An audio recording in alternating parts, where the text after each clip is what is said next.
ሰላም ጤና ይስጥልኝ። በመላው ዓለም በየትኛውም ስፍራ ሆናችሁ ይህ መልእክት ለሚደርሳችሁ በያላችሁበት የዓለም ክፍል ወይም በያለንበት ሰላም ይሁን ለማለት እወዳለሁ። ከዚህ በማስከተል አንድ ትልቅ ጋዜጠኛ ምናልባት ስሙን ልዘነጋ እችላለሁ፣ ተሾመ ይመስለኛል፣ ግን ብዙ ጊዜ መልካም ነገሮችን ያቀርባል፣ የሀሳብ ፍጭቶች እንዲከናወኑ ያደርጋል። ሞገስ የሚባል ጋዜጠኛ ይመስለኛል አንድ ነገር አስተላለፈ እና በዩቲዩብ ገጹ ላይ ያስተላለፈው ነገር በአጋጣሚ ተመለከትኩት። እዛ ላይ ምን ይላል? እኔ ባለኝ ነገር ሁሉ አስይዛለሁ፣ ኢትዮጵያ ፓርላመንታዊ ምርጫን ትታ በፕሬዚደንታዊ ምርጫ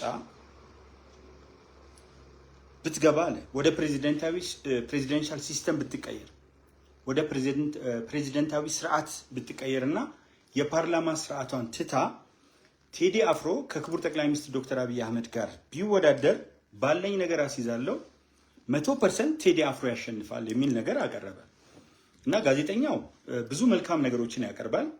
በጭፍን በዘፈቀደ ደግሞ ሁሉንም ሰዎች በሁሉም ጉዳዮች ላይ መተቸት አስፈላጊ አይደለም። የሚያቀርባቸው መልካም ነገሮች አሉ፣ ሀሳቦችን ያስተናግዳል፣ የራሱንም ሀሳብ ያንሸራሽራል። ገለልተኛ ለመሆን ምንም እንኳን ባያዝ ብዙዎቻችን ጋር ቢኖርም ገለልተኛ ለመሆንም የሚሞክርባቸው ነገሮች አሉ።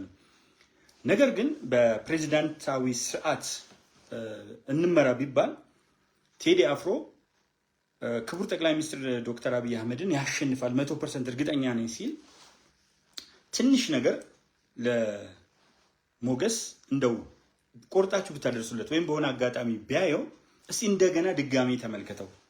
ቴዲ አፍሮ ዘፋኝ ነው። ውጭ ሀገር ሆኖ ቢዘፍን ነው ያልከው። ውጭ ሀገርም ይሁን ሀገር ውስጥ የሚስፈን ቴዲ አፍሮ ቴዲ ነው። መጀመሪያ እሱን አስወጣውና እዚህም ሆኖ ይስፈን ውጭም ሀገር ሆኖ ይስፈን ቴዲ አፍሮ ዘፋኝ ነው። ክቡር ጠቅላይ ሚኒስትር ዶክተር አብይ አህመድ ደግሞ በተጨባጭ የተሰራ ስራ የሰሩ ጠቅላይ ሚኒስትር ናቸው። ግን እንደው ቀላል የሆነ ነገር ለማሳየት በጣም ቀላል ነገር ለማሳየት እርግጠኛ ሆኜ የምነግርህ እኔ ደግሞ አንተ አስይዛለሁ ባለ ነገር ሁሉ እንዳልከው ወደ ማስያዝ ወደ ቁማር አልሄድም። ግን በእርግጠኝነት ከኢትዮጵያ ሕዝብ 50% የሚሆነው ሙስሊም ውስጥ ከሙስሊሙ ቴዲ አፍሮ ለምርጫ ቢወዳደር መጀመሪያ ለመወዳደር ምን አይነት ብቃት ያስፈልጋል፣ ሀገር በዘፈን ይመራሉ የሚለው ትቼ እንደው ዝም ብሎ ግን መጀመሪያ ወደ ኋላ አብራራዋለሁ። ተራ ገለባ በሆነ አስተሳሰብ እንኳን ብንገባ በእርግጠኝነት 50% ከሚሆነው የኢትዮጵያ ሙስሊም 99%ቱ ቴዲ አፍሮ ነው አይመርጥ። እስልምና ዘፈንን አያበረታታም። በዘፈን ሀገር እንደማይመራም ያውቃል። ሁለተኛ የቴዲ አፍሮን ሙዚቃ በወፍ በር ዝም ብሎ ምንድነው የሚባለው ይሄ እንደዋዛ መስማት ካልሆነ በስተቀር በታክሲ ውስጥ በተለያየ ቦታ ሲሄዱ የኢትዮጵያ ፕሮቴስታንቶች በሙሉ ሊባል በሚችል ደረጃ አሁንም 99% ላድርገው፣ እንደው የተወሰነ ኤክሰፕሽን አሉ እንደ ዶክተር ደረጃ አይነት በጣም የገነገነ ብሔርተኝነት ውስጥ የተዘፈቁ ሰዎች ስላሉ 1% ላስቀምጥለትና 99% አይመርጠው። ወደ ብሔረሰብ ስንመጣ ሶማሊው ቴዲ አፍሮ ነው የመርጠው። ሶማሊ ክልል ጠቅላይ ሚኒስትርና ዶክተር አብይ አህመድና ቴዲን አስቀምጣ አስበው። ኢትዮጵያን ሞገስ ብዙ ነገር እንደምታውቅ ብዙ ነገሮች እንደምተነተን ያለው ግን ሶማሊ ክልል ሄደህ ሶማሊ ክልል አሁን ያለውን አጠቃላይ እንቅስቃሴ ተመልከትና ፕሬዚደንሻል ሲስተም ቢሆን አፋር ክልል ስልጢ በጣም በተለያዩ ቦታዎች ቴዲ ይመረጣል ወይ ስትል የለም። ኦሮሞ አይመርጠው 99% እያልኩ መሄድ ይችላል ሁሉም ቦታ ላይ። ቀጥሎ ደግሞ ፕሬዚደንታዊ ስርዓት ቢሆን እንኳን ኢትዮጵያን ማሰላሰል ይችላሉ። ቴዲ አፍሮና ዶክተር አብይ ያላቸውን ተሞክሮ ስትወስድ ቴዲ አፍሮ በተለያየ ጊዜ የህብረተሰብን ሳይሆን የተከፉ ሰዎችን ብሶት ከህብረተሰቡ መካከል የተከፉ ሰዎችን ብሶትና በጥላቻ የታወሩ ሰዎችን ስሜት ያንጸባርቅላቸዋል። ሁለት ነገር ያንጸባርቃል። በጥላቻ የታወሩ ሰዎችን ስሜት በሚገባ ያጓጉንላቸዋል። በደንብ ለስሜታቸው ቅርብ ነው። ሁለተኛ ለተቸገሩ ሰዎች እነሱም ቢሆኑ በቴዲ አፍሮ ሳይሆን መንግስት በሚሰራው ስራ ላይ ነው ተስፋ የሚያደርጉት እና ሁለቱም ብታወዳደራቸው እንዳመራር እንግዲህ ውድድሩ አመራርነት ነው። ሩጫ ቢሆን ሩጫ ነበር፣ ሙዚቃ ቢሆን ሙዚቃ ነው። ዶክተር አብይ ያዘፍነው ሙዚቃ ነው። ግን ለመሪነት ስታወዳደር የቴዲ አፍሮ የመሪነት ተሞክሮ ምንድነው? እና በጣም እኔ ይገርመኛል። አድማጩ አንዳንድ ጊዜ ትንሽ ትረሱታላችሁ። እንደው እንድታስተውሉ ብዬ ነው። ኢትዮጵያውያን እንዴት ብትንቁን በአጠቃላይ ብትንቁን ነው። ቴዲ አፍሮ ምንድን ነው እስቲ በቀበሌ ተሳትፎ ያውቃል? አንድም ስብሰባ ላይ እርግጠኛ ነኝ ገብቶ ያውቃል? በወረዳ በምናምን ተሳትፎ ያውቃል? አያውቅም። በሀገራዊ የተለያዩ ፍጻሜ ተሳትፎ ያውቃል? አያውቅም። የማኔጅመንት መርህን የተወሰነ ትንሽዬ ቢሆን ኮርስ ወስዷል? አልወሰደም። አም ኳይት ኮንፊደንት ምንም አይነት የአመራር ኮርሶችም ተፈጥሯዊ አመራሮች የሚሉትም ቴዲ ያለው ብቸኛ ችሎታ ስቱዲዮ ውስጥ ገብቶ በጥሩ ድምፁ በመረዋ ድምፁ ይህን መካድ አይቻልም። ህዝባዊም ሆነ የተለያዩ አይነት ግጥሞችን ወስዶ ከሚውልበት ድባብ ውስጥ ተነስቶ ኢትዮጵያን በአንድ መንደር ውስጥ አስገብቶ ቴዲ ላያት ይችላል። በአንድ መንደር ውስጥ የመንደር አስተሳሰብ፣ በነገራችን ላይ ይህ አስተሳሰብ የብሔረሰብ አስተሳሰብ አይደለም። በመንደር በሰፈር አስተሳሰብ ውስጥ ገብቶ የነዛን ስሜት እንትን ማለት እንዴት ነው? ዶክተር አብይ እኮ በውትድርናው ዘርፍ ብትሄድ እስከ ከፍተኛ አመራርነት ስለሄደ ደህንነቱንም በወታደራዊ ደህንነቱ ስለሚያውቅ ሀገር በምን መልኩ እንዴት አድርጋ ከጥቃት ጉዳት ሊደርስባት እንደሚችል ያውቃል። ፒስ ኤንድ ሴኩሪቲን በመጨረሻው ደረጃ ስላጠና እንዴት አድርጎ ሰላም እንደሚረጋገጥ ሴኩሪቲ እንዴት እንደሚሰራ አሳምሮ ያውቃል። ከጥናቶቹ ብቻ ብንነሳ በኢንፎርሜሽን ቴክኖሎጂ ምናምን በወዘተርፈ ላወዳደራቸው አልችልም። ዶክተር አብይ በቤቱ እልፍ ሲልም በአካባቢው እልፍ ሲልም በከተማው ከዛ ደግሞ ሰፍቶ በሀገር ከዛ ለአፍሪካ ያለው ራዕይ አለ። የቴዲ ራዕይ ኢትዮጵያን መስፈን ነው። የቀድሞዋን ኢትዮጵያ እሱም መስፈን ነው። ቅድም እንዳልኩት ብሶት ማባባስ ነው። ከዛ ውጭ ደግሞ ገቢ ያስፈልጋል። በጣም የገቢ ሰው ነው። መቼ ላይ እንዴት ሙዚቃ ማውጣት እንዳለበት ያውቃል ወቅቶች። ስለዚህ አሁን የኢትዮጵያ ሕዝብ የሚመራው ሰው ነው የሚፈልገው። ከዛ ቴዲ የዘፈነ ሊመራው ነው በፕሬዚደንሻል ሲስተም ወይስ እና አፄ ቴዎድሮስ እና አፄ ምኒልክን አምጥቶ ሰብስቦ ወይም እነሱን የሚመስሉ ሰዎች ሞአንበሳን ምናምን አንጥቶ ኢትዮጵያን ላስመራ ነው? እንግዲህ ይሄ ሰው ኢትዮጵያን በሙሉ ያውቃት። ይቅርታ አድርጉልኝ። ቴዲ የሰራቸው ሙዚቃዎች ደንበኛ ተጽዕኖ ፈጥረዋል። ምንም አይነት ጥያቄ የለውም። ግን ኢትዮጵያን ከይቅርታ ጋር ቴዲ አፍሮ አያውቃትም። ቦረናን አያውቀውም፣ ጉጂን አያውቀውም። ናት ባሮ ብሎ መስፈን እኮ ጋምቤላ ማወቅ አይደለም። የተወሰኑ ከዛ ጋር የተወሰዱ ነገሮች የትኛው ነው ስሜት ሊሰጥልኝ የሚችለው? ሙዚቃ ውስጥ ብከተው አናኛቱ ሊል ይችላል። ሙዚቃ ውስጥ ብከተው የትኛው ስሜት ይፈጥርልኛል የሚለው ነገር ነው ቴዲ የሚያስጨንቀውና እባካችሁ ያለ ልምድ ያለ ምንም አይነት ተሞክሮ ኢትዮጵያ እኮ 130 ሚሊዮን ህዝብ ያላት ናት። የተለያዩ እምነቶች፣ የተለያዩ ባህሎች፣ የተለያዩ የፖለቲካ አመለካከቶች፣ የተለያዩ ውጥንቅጦች ያሉባት ናት። እንግዲህ 59% የሀገሪቱ ኢኮኖሚ ዕዳ የነበረበት ነው። ዶክተር አብይ ሲመጣ 59% እንዴት አድርጎ ነው ቴዲ ይህንን የሚፈታው? አሁን ሰዎች ሰብስቦ ከሆነ ዩኒቨርሲቲ የሆነ ሰው የሚያውቃቸውን ቆይ እከሌ ያለ እየተባለ ነው የሚመጣው። በየትኛው መስተጋብር ውስጥ እኮ የለም። ይሄ በወታደራዊ መስተጋብር ውስጥ አለ። ግጥም አይደል እንደ ዘፈን ቅርብ አይደለንም። ንባብ ላይ የንባብ ባህላችን ከኬንያ ጋር ሲወዳደር አንዴ ዶክተር ታደሰ ሚዛን ነፍሱን ይማረውና 1000 ለ1 ነው። 1000 ኬንያዊ ሲያነብ አንድ ኢትዮጵያ ያነባል እንጂ እኮ የጻፈው መጽሐፍ የዶክተር አብይ በጣም ተነባቢ ነው። ብዙዎች ለመተቸት እጅግ በሚሊዮኖች የሚቆጠሩ ደግሞ ከውስጣቸው ለማስገባትና ሪዮቱን ለማወቅ የሚሄዱ ናቸው። ስለዚህ እኔ ፓርቲ እንኳን አይደለም ዩሲ የሆነ እንትን አይደለም እና ለውድድር እነዚህ ሰዎች ሁለቱን ለማቅረብ መሞከር ትንሽ ከበድ ማለት ብቻ ሳይሆን አሳ አንበሪን ብዙ ጊዜ የምገልጸው አገላለጽ ነው ከድንቢጥ ጋር የማወዳደር ያህል ወይም ቁራን ከንስር ጋር የማወዳደር ያህል በጣም ሰፊ የሆነ ልዩነት አለ። በጣም ሰፊ ልዩነት አለ። አሁን ባለፈው ዶክተር አብይ ቁራንና ንስርንም ሲያነጻጽር ብዙ የተባሉ ነገሮች አሉ፣ ግን ነግሬያቸዋለሁ። ማንበብ ብቻ ነው፣ ትንሽ ማንበብ ነው የሚጠይቀው። 25 የዓለም ሀገሮች አሜሪካ፣ ጀርመን፣ ግብፅና ሜክሲኮን ጨምሮ 25 ሀገሮች ምልክታቸው ንስር ነው። ሳይገባቸው ቀርቶ ነው።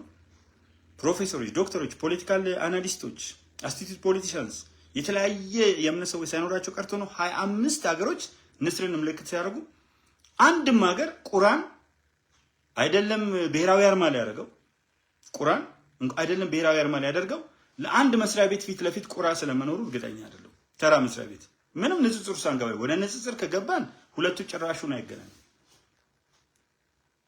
ቁራ አንዳንድ ታክቲኮች አሉት። መሳሪያ ተጠቅሞ የሆነ ነገር ይሰብራል። መሳሪያ ተጠቅሞ ግን ንስር ራሱ መሳሪያ ነው። መሳሪያ መጠቀም አያስፈልገውም። የውስጥ አቅሙን መጠቀም የሚችል ነገር ነው። ሁለቱ ጭራሽ ሊወዳደሯቸው። ያኛው በከፍታ የሚበር ነው። ይሄኛው ዝናብ ሲመጣ ማዕበል ሲመጣ የሚሸጎጥ ነው ቁራ። ንስር ግን ከፍ የሚል ነው። ከዝናብም ከውሽንፍርም ከምናምን ኢቭን ንፋስን ወደ ላይ እንዲገፋና ከፍ እንዲያደርገው ያደርጋል። ሌላ ብዙ ነገር ባለፈው የጻፍኩት ስላለ እዛ ውስጥ እና የተናገርኩበትም ስላለ አልመለስም።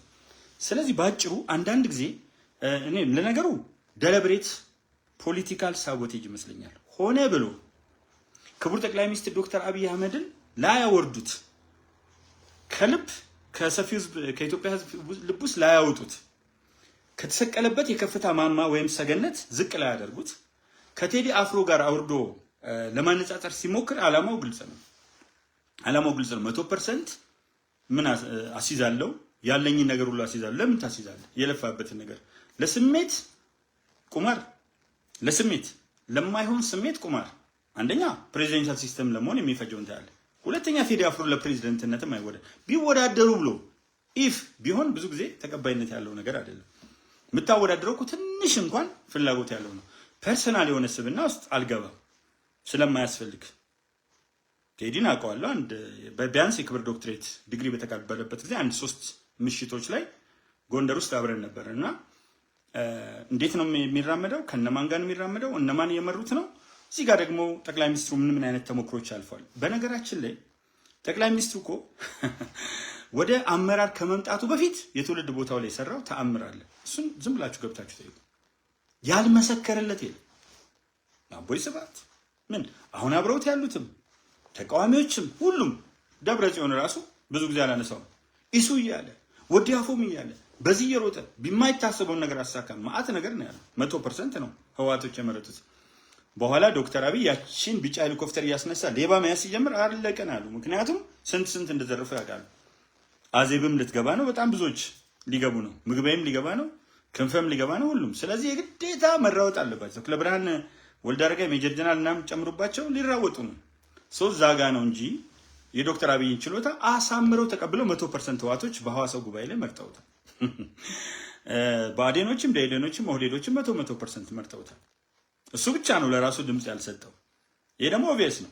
እሱ ብቻ ከተሰብሳቢዎች ውስጥ ለውድድር ከቀረቡት ሰዎች ውስጥ ለራሱ ድምጽ ያልሰጠው ዶክተር አብይ ብቻ ነው። ምን ተዋወቀ እኮ ነው የወጣችሁት ግጥም የዘፈናችሁት ዘፈን ምናምን እነሱ ሁሉ ሪያሊቲ ናቸው። ከዛ በኋላ ዶክተር አብይ እየወረደ መጣ ብዬ እንዳላስብ በእያንዳንዱ ጊዜ ለህዝብ የገባውን ቃል በተጨባጭ እየፈጸመ እና ለምን ታወዳድሩታላችሁ? ሲጀመር ከቴዲ አፍሮ ጋር ማወዳደር እኔ ተሾመ ይመስለኛል ስሙ። ያው ግን እንትኖችን በደንብ እከታተላቸዋለሁ። በተለይ ጀዋርም ብዙ ጊዜ ያቀርባል፣ ከነልደቱም ጋር ይቀርባል፣ ከናሉላ ሰለሞን ጋርም በጣም ጥሩ የውይይት መድረክ የሚፈጠር ሰው ነው። ግን በዚህ ደረጃ አንዳንድ ቦታዎች ላይ ሲወርዱ ደግሞ ልጓም ምንድነው ይሄ ቆይ የሚል መርቻ ነገር ያስፈልጋል። አይን ራሷን አታይም። አንዳንዴ አደንቀዋለሁ። ጥሩ ነገሮችን ያቀርባል። ጥሩ የውይይቶች ሂደቶችን ያደርጋል። የአንዳንድ ሰዎችንም ስብዕና እንድናይ ዝንጀሮ ወደ ላይ ከፍ ባልን ቁጥር መቀመጫችን ታየ ብላለች። ስብዕናችን እንድናይ ይረዳል። እኔ እኮ የቴዲ አፍሮ ኢትዮጵያን ቢመራ እንደ ሞገስ እንዳለው እንደ ፕሬዚዳንት ሆኖ ቢመራ ምንድን ነበር የምንሆነው? አሁን እኮ በዘፈኑ አንድ አደረገን ወይ? አሁን የዶክተር አብይ ፍልስፍና የመደመር ፍልስፍና ቁጥር 1ም ቁጥር 2ም ቁጥር 3ም ቁጥር 4ም ብቻ ሳይሆን መሬት ላይ የሚታየው ነገር አንድነታችንን እያጠነከረ ነው። አንደኛ ከሁሉም ብሔረሰብ የተውጣጣ ጠንካራ አንድነትን ብቻ የሚያስብ ኢትዮጵያዊነት ከነፍስና ከስጋው ጋር የተሸመነች መከላከያ ሰራዊት ፈጥሯል። ምንም ጥያቄ የለውም። መከላከያ ሰራዊቱ መነሻው መድረሻውም ኢትዮጵያ ናት። ይህን ፈጥሯል። ሁለተኛ እጅግ የሚደንቅ የፌዴራል ፖሊስ ከሁሉም የተውጣጣ የፌዴራል ፖሊስ ሰራዊት ፈጥሯል። ሶስተኛ ሁሉም ክልል ውስጥ ያሉ መሪዎች ልሂቃን ይቀበሉታል። የፖለቲካ አመራሮች የትኛውን ፕሬዚደንት ገጽ ሄዳችሁ ተመልከቱ። እኔ አንዳንዶቹ የፌስቡክ ጓደኞቼ ናቸው። ከምክር ቤቱም ከአስፈጻሚውም ከህግ ተርጓሚውም ከሶስቱም የፌስቡክ ጓደኞች አሉ። ትልቆች ገጻቸውን ቃኛለሁ እና እንዴት እንደሚቀበሉት ማየት ይቻላል። ሚኒስትሮች ክብርት ከንቲባዋ እንዴት አድርጋ ክብርት ከንቲባ አዳነች አቤቤ ከንቲባዋ ስል ያው ይታወቃል። የመጀመሪያው አዲስ አበባ ሴት ከንቲባ ብቻ ሳትሆን የመጀመሪያዋ ተአምር የፈጠረች ሌላ ሴት ናት እና እነዚህ ሰዎች ከሚፈለገው በላይ ያከብሩታል። ስለዚህ ሚኒስትሮቹ፣ ፕሬዚደንቶቹ፣ ሌሎች ሰዎች አሉ። አሁን ቴዲ መጥቶ አፋርን በምንድን ነው የሚመራው? ሶማሌ ክልልን እንዴት አድርጎ ነው የሚመራው? የኢትዮጵያ ሙስሊሞች እንዴት አድርጎ ነው? አሁን የዶክተር አብይ እንቅስቃሴዎች በሙሉ አንድ እያደረጉን ነው። የቴዲ እንቅስቃሴ ደግሞ በልዩነታችን እሳት ላይ ቤንዚን እያነደደ ነው፣ እያርከፈከፈ ነው። ይሄ እኮ ጥያቄ የለውም። እስቲ የትኛው ኡስታዝ ነው ቴዲን ወጥቶ ቴዲ በየዘፈነው ዘፈን እንደው አስደስቶኛል ነፍሴ ተመስጣለች ያለ ኡስታዝ አሳዩ። ሼክ አሳዩ። አውጡና ኡስታዞች፣ ሼኮች፣ የተለያዩ መሻይኮች፣ የተለያዩ ሰዎችን አውጡና ከቴዲ አፍሮ ጋር ካልተሰቀልን የሚሉ ሰው አታገኙም። ስለዚህ ሙስሊሙን መያዝ አይችልም ማለት ነው ቴዲ። እስቲ የትኛው የኦሮሞ ፖለቲከኛ አፋውቶ ኢቭን ኢንክሉዲንግ ጀዋር እንዲህ የሆነች ነገር ለማለት ሞከረ እንጂ ያው ጀዋር ታውቁታላችሁ እንዲህ የሆነ ልምጥምጥ ነገር ነውና ውሽልሽል ልምሻ ያለበት ነገር ነው እንጂ እስቲ ጀዋር ራሱ ወጥቶ ዋው የቴዲ አፍሮ ዘፈን እጅግ በጣም ደስ የሚል ነው አይልም። ቴዲ አፍሮ ለኢትዮጵያ ፕሬዝዳንትነት ይመረጥ ቢባል የመጀመሪያው እታነቃለሁ የሚለው ጀዋር ምንም አይነት ጥያቄ የለው። እታነቃለሁ ነው የሚለው። ሊትራሊ እኔ እታነቃለሁ ሞታለሁ ነው የሚለው። ቴዲ አፍሮ ወደ ማንም ቢመጣ ባይዞ ቴዲ አፍሮ ብቻ ሳይሆን ማንም ቢመጣ ግን ጀዋር ለቴዲ አፍሮ ያለውን ጥላቻ ምንም ማብራሪያና ማስተባበያ አያስፈልግም። ስለዚህ ሙስሊሙ ማይቀበለው፣ ኦሮሞ ማይቀበለው፣ አፋሩ፣ ሶማሌ ወዘተርፈ ማይቀበለው ሰው ኤክሰፕሽን ታወጡልኛላችሁ። እኔ ኤክሰፕሽን የሚባሉ ነገሮች አሉ። ከ1 ሚሊዮን ሰው መካከል 10 ወይም 15 ሰው ቢታይ እሱ ምንም ማለት አይደለም።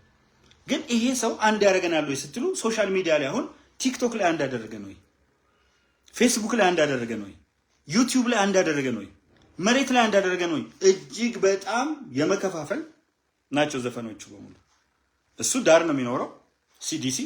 አጋጣሚ እዛ ሰፈር አንድ ጓደኛ ስለነበረኝ እሱ ቤት ሄጄ ነበረ። ምሳም እዛ ተጋብዤ ነበር። ቴዲ አፍሮ ቤት ሳይሆን ጓደኛዬ ቤት የምቀርበው ሰው ነበር። ሲዲሲ ሄጄ ነበር። አካባቢ ናቸው። ዳር ነው የሚኖረው።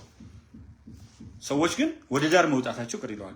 ብዙ ነገሮችን መተቸት ይቻላል። የቴዲ አፍሮን ሙዚቃ ይዘን 1 2 3 4 ብለን ብናስበው አንድም ቦታም ያገናኘን አይደለም።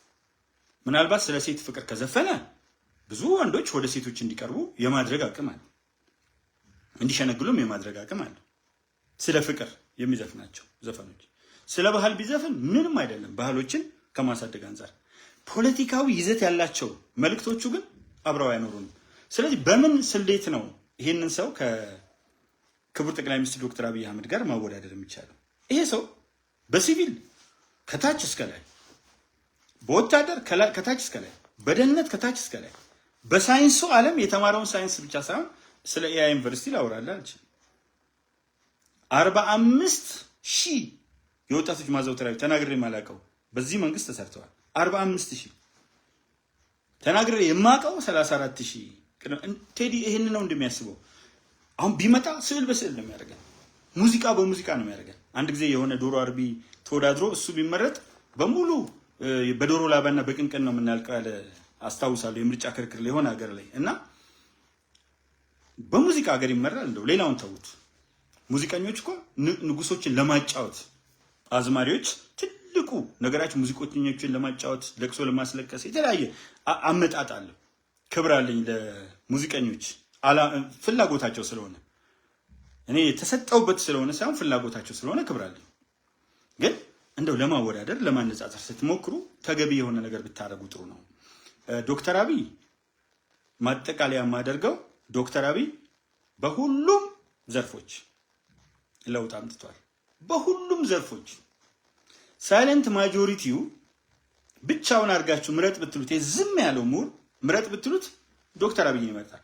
መጥፎ ነው ብሎ እንኳን ቢያስብ ዶክተር አብይ የሚያስብ ቢኖር ከበጣም መጥፎችና ከእጅግ በጣም መጥፎች መጥፎ ቤስት ይሆናል ማለት ነው። መጥፎ ነው ብሎ እንኳን የሚያስብ ገለልተኛ ቢኖር ዶክተር አብይን ይመርጣል። ምክንያቱም ይቺ ሀገር እውነት ለመናገር ፕሮፌሰር መስፍን ወልደማርያም እንደተናገሩት እኚህ ሰው በደንብ አስተውለዋል። ለኢትዮጵያ ሕዝብ ከእግዚአብሔር የተላከ ስጦታ ሲሉ ዶክተር አብይ በመጣበት ድባብ ውስጥ መሳሪያ የታጠቁ የአገር ድርጅቶች ባሉበት እርስ በርሳቸው የሚሻኮቱና የሚራኮቱ ጀዋር ይሳደብ የነበረውን ታስታውሳቸው። እነዚህ 500 የሚሆኑ ባለጌዎች አንድነት የሌላቸው ምናምን አለ የአማራ ጽንፈኞች ወያኔዎችን ህዋቶችን ደግሞ እነዚህ የጨፈጨፉን የገደሉን ያሰቃዩን ምናምን አለ። በዛ የገነገነ የነጃዋር ፍላጎት በዛ የገነገነ የደህንነት መዋቅራችን እንደገና ሊያንሰራራ ይችላል በሚለው የህወሓት ፍላጎት በሌላ አቅጣጫ ተነስቶ የነበረው የጽንፈኞች እነዚህ አንድ ላይ ሆነው ሀገራችን በእርግጠኝነት እዚህ ጋር ነው መወዳደር የሚቻለው። ሶሪያም፣ ሊቢያም፣ የመንም ሶማሊያም አይተው የማያውቁትን ስቃይ እናይ ነበር። በዚህ በኩል የሃይማኖት ጽንፈኞች አማኙን ያገዳድሉታል። በዚህ በኩል የብሔረሰብ ጽንፈኞች ብሔረሰቦችን ያገዳድላሉ። አቅጣጫ የለሽ ነበር ጋብቻችን ምናችን። እንግዲህ አስቡት ሩዋንዳ ውስጥ የተፈጠረውን 1994 የሩቅ ጊዜ ታሪክ አይደለም እኮ። በመቶ ቀናት ውስጥ 800,000 ሰው ነው ህይወቱን ያጣው። በአንድ ሳምንት 700,000 ነው። ከዛ አነስተኛ እንትን ውስጥ እኛ ጋር ምን ሊፈጠር ይችል ነበር? ይህ ሰው ባይሆን ኖሮ የምንወደው አርቲስት ሃጫሉ ሁንዴሳ ባረፈበት ጊዜ ብዙዎች እንደሚያቀጣጥሉት እሱ ወታደርም ስለሆነ መከላከያም ስለሆነ መኮንንም ስለሆነ ሰራዊቱም ስለሚያውቀው የሰጠውን ትዕዛዝ ኢሚዲየትሊ ተቀበለው እንጂ ሌላ ሰው ቢሆን ኖሮ በዛ ቋፍ ውስጥ ምንም። ለዚህ ነው ፕሮፌሰር መስፍን ወልደማርያም ይህ ሰው ከፈጣሪ ለኢትዮጵያን የተሰጠ ስጦታ ያሉት እና ሰውየው ይለያል። ብዙ ቦታ ላይ ይለያል እያሉ የሚጽፉ ሰዎች አሉ። እውነት ነው፣ ይለያል። በኢትዮጵያ ታሪክ ውስጥ እንደዚህ አይነት መሪ አይተን አናውቅም። ኦል ሳይድድ የሆነ ብቃት ያለው ሁለመናዊ ብቃት ያለው አይተን አናውቅም። ወታደራዊ ብቃት፣ የሲቪል ብቃት፣ የደህንነት ብቃት፣ ነገን አሻግሮ ማየት፣ ታሪክን ማየት፣ ከተለያዩ ሁኔታዎች አንጻር ያንዳንዱ ችግር ወደ እድል የመቀየር ችሎታ። ችግርን እኮ ነው ወደ እድል የሚቀይረው። አስቸጋሪ ቦታዎችን ያላሰብናቸው ወደ እድል ይቀይራቸዋል። ከዛ የሚያስባቸው ሀሳቦች ደግሞ ሜጋ ፕሮጀክቶች ናቸው። በአንድ በኩል የህብረተሰቡን ጊዜያዊ ችግሮች በተለያየ መንገድ እያስታገሰ 9.5 ሚሊዮን ተማሪ ሲመግብ ስንት ሰው እፎይ እንደሚል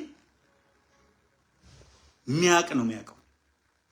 9.5 ሚሊዮን ሲመግብ 34,000 ቅድመ መደበኛ ትምህርት ቤት መዋለ ህፃናት ላይ ትኩረት ሰጥቶ 34,000 ትምህርት ቤት ሲገነባ ሌላ ነገር እኮ ማድረግ ይችል ነበር። ቆይ 34,000 የህፃናት ትምህርት ቤት ብልጭልጭ ነው ወይ? ተመልከቱ። አሁን የነሱን አስተሳሰብና ሪያሊቲውን ላሳያችሁ። 34,000 ትምህርት ቤቶች ቅድመ መደበኛ ሲገነባ አሁን ያሉትን ህፃናት አንደኛ ክፍል፣ ሁለተኛ ክፍል፣ ሶስተኛ ክፍል ብትጠይቋቸው ማመን የማትችሉት እውቀት አላቸው። ወደ ላይ 6 7 ካሉት ልጆች ጋር የሚወዳደር እውቀት ዴቨሎፕ ማድረግ ችለዋል። አንደኛ በጥሩ ሁኔታ ነው የሚያድጉት። ትምህርት ቤቶቻቸው ውስጥ የተለያዩ መዝናኛ ቦታዎችም እግረ መንገዶችን አሉ። 34,000 45,000 የስፖርት ማዘውተሪያ ስፍራዎች። ማዳበሪያ በሚቀጥሉት 3 ዓመታት አብዛኞቹ የማዳበሪያ አይነቶች ኢትዮጵያ ውስጥ ይመረታሉ። በሚቀጥሉት 5 ዓመታት ሁሉም ማዳበሪያ ኢትዮጵያ ውስጥ ይመረታል። ለዚህ ደግሞ ወሬ ሳይሆን ገንብተው ወደ ተግባር ገብተው አሳይተውናል። ማዳበሪያ ማለት ለገበሬው ምን ማለት እንደሆነ ቅድሚያ ሰጥቶ ሄዷል። አያችሁ፣ የገበሬው የመጀመሪያ ፍላጎት ማዳበሪያ ነው። አይ ዝም ብሎ ነው እኮ የምን ማዳበሪያ አናየውም እንዳትል፣ ማዳበሪያ እራሱ በማያመርትበት ሁኔታ በምናስመጣበት ሁኔታ ዘንድሮ ከአፍሪካ ሀገሮች እባካችሁ ልድገመው፣ አይኤምኤፍ ኢንተርናሽናል ሞኔታሪ ፈንድ 9.2% ታድጋላችሁ፣ አንደኛ ናችሁ ከአፍሪካ ሀገሮች በሙሉ ያለው አይኤምኤፍ ነው።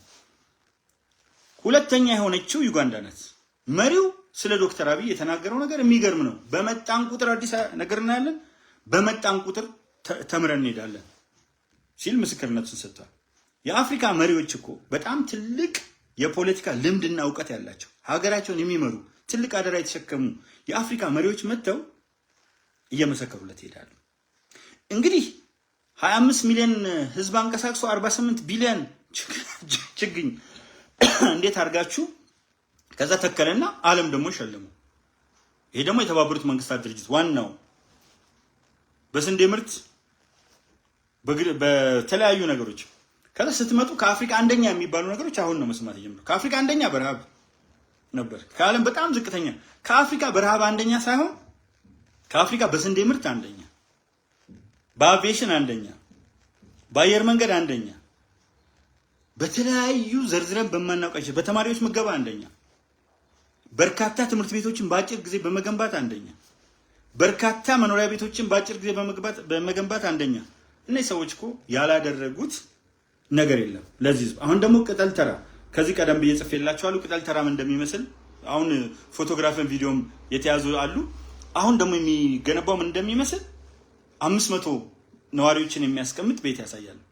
እነዚህ ሰዎች ከተማዎች የት ጋር እንዳለ ይቀጥሉ፣ የትኞቹ አካባቢዎች ደግሞ የንግድ ሴንተር ብቻ ይሆኑ፣ እንደሰለጠነው ዓለም እንደታወቁ ከተሞች። የኛ ከተማ እኮ አንዳንድ ሰዎች ይንቋታል እንጂ የኢትዮጵያ እኮ አዲስ አበባ ከተማ አስተዳደር ዋና ከተማ ናት። የኦሮሚያ ዋና ከተማ ናት። ብልጽግና አይደለም ያደርጋት ኢህአዴግ ነው። የኦሮሚያ ዋና ከተማ ናት። 2 አትሉኝ? የኢትዮጵያ ዋና ከተማ ናት። 3 አትሉ? የዓለም ትልቅ ዲፕሎማቲክ መናኸሪያ ከሚባሉ 4 ግዙፎች መካከል እሷ ናት። የአውሮፓ ህብረት ጽህፈት ቤት ቅርንጫፍ እዚህ ያለ፣ የአረብ ሊግ ቅርንጫፍ ጽህፈት ቤት እዚህ ያለ፣ የሌለ የለም። ዓለም አቀፍ እንትኖች አሉ። ስለዚህ እቺ ከተማ የምትመጥን ነው መሆን ያለባት። ድሮ እኮ የምናውቃቸው የተዘበራረቁ መንደሮች ናቸው። መሀል ላይ የኤሌክትሪክ ምሰሶ የሚያካክሉ ብቻቸውን የቆሙ ህንፃዎች ናቸው። ቅርጽ የላትም። መንገዶቿ በጣም አስቀያሚ ናቸው። በዝንብ የተበከለች ከተማ ናት። በጨለማ የተዋጠች ከተማ ናት። ይህንን ሁሉ ለውጠው አዲስ አበባ ላይ ሳያቆሙ 70 ከተሞች ደግሞ ተቀየሩ። ስለ ጫካ ፕሮጀክት ስማርት ሲቲ ምን አለበት እንደው የትኛውም ርብርብ ተደርጎ እሱ የተከፍቶ ባየ ነው። ልክ አሁን እንዳየናቸው ትልቅ ፕሮጀክቶች ኢንዱስትሪ ፓርክ ብትሉት፣ ቱሪዝም ብትሉት፣ ማይኒንግ የማዕድን ዘርፍ ላይ ብትሉት፣ ኮንስትራክሽን ብትሉት፣ ኢንፎርሜሽን ቴክኖሎጂ፣ ኮሚኒኬሽን ቴክኖሎጂ፣ ግብርና፣ የመጀመሪያው የአይቲ ዩኒቨርሲቲ ኢትዮጵያ ውስጥ፣ የመጀመሪያው የሳይንስ ሙዚየም ኢትዮጵያ ውስጥ እውን የሆነና እውን የሚሆን። ስለዚህ ይሄንን ሰው ለምንድን ነው አንዳንድ ሰዎች ብዥታ ውስጥ የገባ ነው ስንል ሚዲያው እድል ሰጠ። ሶሻል ሚዲያው እድል ሰጠ። ለማን? ይቅርታ አድርጉልኝና ለማንም ለቃል ያገላለጽ ትልቅ ይቅርታ ለማንም በርገር በቀደደውና ቂጣ በቀደደው አፉ ይሄን ቀላል ምሳሌ ላሳያችሁ። ስለ ውትድርና ለመተቸት 46 ዓመት በመከላከያ ውስጥ የቆየ ከፍተኛ የጀግንነት ሜዳሊያ የተሸለመ ወታደራዊ ሳይንስና ብቃት ያለውን ፊልድ ማርሻል አንስ በኤኬ 47 በኤም1 እና በኤም14 መካከል ያለውን ልዩነት የማያውቅ ውትድርና ሳይንሱ ምን እንደሆነ የማይገነዘብ ውትድርና ፈርጀ ብዙ እንደሆነ ሕክምና እንዳለበት ኢንጂነሪንግ እንዳለበት በጣም በርካታ ደህንነት እንዳለበት ውስብስብ መሆኑን የማያውቅ አንድ ተራ የሰፈር መናኛ እድር የረሳው እድር ያልቀበረው እድር የዘነጋው በቁሙ የሞተ ሰው አንድ ትልቅ ፊልድ ማርሻል ተነስቶ ሲናገር ታያላችሁ። አንድ ሰፈሩ በራፉ ላይ ያለ ቆሻሻ ማንሳት የማይችል ቤቱ ስትገቡ የሸተቱ ካልሲዎች እዛም እዚህም ተጣጥለው ያሉ ቤቱን መቆጣጠር የማይችል አንድ ክብርት ከንቲባ ትልቅ የሆኑ ተአምሮችና 19000 ፕሮጀክቶችን የፈጸመች ሰው ሲሳደብ ታያላችሁ። ስለዚህ ለማወዳደር ብትቀርቡ አይገርመንም። ወደየቤታችሁ ቢገቡማ የካልሲው የምናምኑ አይነገርም። ዝብርቅርቅ ያለ የተኛንበትን አልጋ አንሶላና ብርድ ልብስ አንጥፈን መነሳት የማንችል መተን አንድ ክብርት ከንቲባ እስከ ምሽቱ 5 ሰዓት እየሰራች ከዛ በኋላ እየገመገመች ጠንካራ የአመራር ቲም ፈጥራ ሌብነትን እያሳደደች እየመታች የምናየውን ከተማ እኔ 3 ዓመት አሜሪካ ቆይቼ ስመጣ ሌላ ሀገር የገባው እስከሚመስለኝ ድረስ ያደረገች ከንቲባ አንድ ተራ መናኛ ጫቱን እያሻመደ በዚህ ጋርና በዚህ ጋር እየፈሰሰ ይሄዳል። ዛሬ ያጋጠመኝ ነገር አለ። እዚህ ወደ ስወጣ ከቤት እንግዲህ ምን አይነት የናወዙ ሰዎች እንዳሉ መጥቶ ቀጥታ እንደዚህ እየሄድን ነው እና ከዚህ ከገብርኤል ወደ ላይ ወተን አንድ አደባባይ አለ። መሀል አደባባይ ላይ እያየሁት መጥቶ ድርግም ብሎ ገጨን። ከዛ ሲወርድ የሚያሽከረክረው በነጠላ ጫማ ነው። አስቸጋሪ ነው ነጠላ ጫማ ለማሽከርከር። እንደው ትንሽም ቢሆን በጣም ረጃጅም ቦታዎችን 2 ዓመት ተኩል አሽከርክረናል እና በነጠላ ጫማ ነው የሚያሽከረክረው። ናውዟል ምን ብሏል? እኔ በጣም ነው ያዘንኩት። እንዲህ መጥቶ ነው ቀጥታ የገባበት እና ያቀርኩትን ፕሮግራም ሰርጄ ተመለስኩኝ።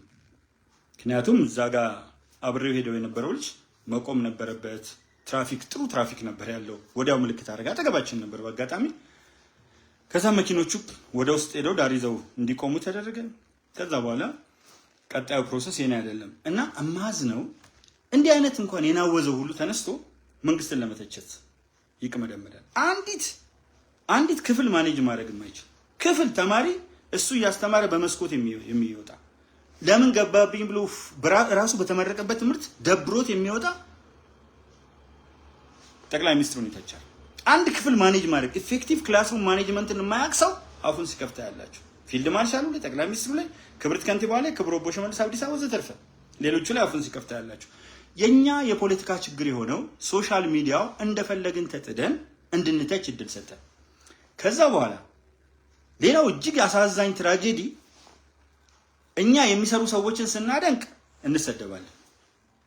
ጭራሽ ቱ ዘ ኤክስቴንት ባንዳ ለሀገር የሚሰሩ ሰዎች በኮንስትራክሽን ሀገርን የሚቀይሩ በመንገዶች፣ በድልድዮች፣ በህንፃዎች በተለያዩ ዘመናዊ የሆኑ የኮንስትራክሽን እንቅስቃሴዎች የሚቀይሩ ትምህርትን የሚቀይሩ ጤናን የሚቀይሩ ተአምር እየሰሩ ያያቸውን ሰዎች ስታደንቅ አንተ ባንዳ ነህ፣ አንተ ተሰደባለህ፣ አንተ ካዲ ነህ። ማን እንደሚካድ ማን ካዲ ማን ታማኝ እንደሆነ ይገርመኝ። ካዲ ሲሉ ማናት ኢትዮጵያ የማን ሆና ናት? አንዳንዴ እንዲህ የገነገነው የባዶ ዝተት ስሜት በጣም ነው ማዝንበት። ካድከን ኢትዮጵያ የእናንተ ሆና እኔ ባዳ ሰው ሆኜ መጥቼ ካድኳችሁ። አሁን ካድከን የሚሉ ሰዎች ብዙ ይልኩልኛል በውስጥ መልእክት። በተለይ እዚህ ጋር ለ5000 ጓደኞች ብቻ ስለም ካድከን ምን አይነት ኮንትራት ነው? የማን ሀገር ሆኖ ይሄ መሀልና ዳር በሚለው ከሆነ አሁን ገባኝ። ቴዲ ሲዘፍን ገባኝ። ለካ እኛን ዳር ነው የምታስቡን። እኛ ሀገር ባለቤት አይደለም፣ እኛ ባለ ታሪክ አይደለም። ካድከን እንግዲህ እኔን ከየትኛው ካቴጎሪ ውስጥ አስገብታችሁ ስለሆነ ነው በዛ ካቴጎሪ ውስጥ ራሴን አስገብቼ የምናገረው። ሰው የሚያሳዝነኝ እስቲ ትንሽ ቆም ብላችሁ ለማሰብ ሞክሩ። ትንሽ በስራ ኢፌክቲቭ መሆን አቅቶ 10 ጊዜ የማስጠንቀቂያ ደብዳቤ የሚጻፍለት በሰዓት መስሪያ ቤት የመኪና እንትን ነው። ሁሉም ሰው እኩል ነው። የትራንስፖርት ችግሩ የምናምን ያንን ተጋፍተው ብዙ ነገሮችን አልፈው ሰዎች እንደው ጭቃ አብክተው በልተው በጥቁር ሞት ጊዜ አውሮፓ ምናምን አልፈውታል። ብዙ የምናልፋቸው ነገሮች አሉ በሀገር ውስጥ። እዛ በሌላ ጊዜ ትንታኔዎች ስላመጣው ይችላሉ። ግን ምንም አንድ ነገር ማኔጅ ማድረግ ማትችል ከጎረቤት ጋር በሰላም መኖር ከጎረቤት ጋር በሰላም መኖር ማትችል አውቶሞቢል እያሽከረከርክ እያየነህ አዲስ አበባ ውስጥ በመስኮት አውጥተህ የምትሰዳደብ ለምን መኪና በዚህ ጋር ባጠገቤ አለፈ፣ ለምን በዚህ ጋር ተጠጋኝ፣ ለምን ቀደመኝ ብለህ ትንሽ መታገስ አቅቶ የምትሳደብ ካፍ እስከ አፍንጫ የሆነ ስሜት ያለ ይህንን ሁሉ አቻችሎ ህወሓትን የሚያክል ሸይጣን፣ የአማራውን ጽንፈኛ የሚያክል ኢብሊስ፣ ተልከስካሹን ሸኔ፣ እነዚህ ሁሉና አጠገቡ ጭምር ያሉትን ይዞ እንትን ሚል እንደዚህ ስታደርጉ ያሳዝናል። ፈጣሪ ኢትዮጵያን ይባርክ። ያው የቤተሰብ ጊዜ ላለመውሰድ ለማቆም እገደዳለሁ። መልካም ጊዜ። ታየ ቦጋላ ረጋ ኢልመደ ሶዳ ነው።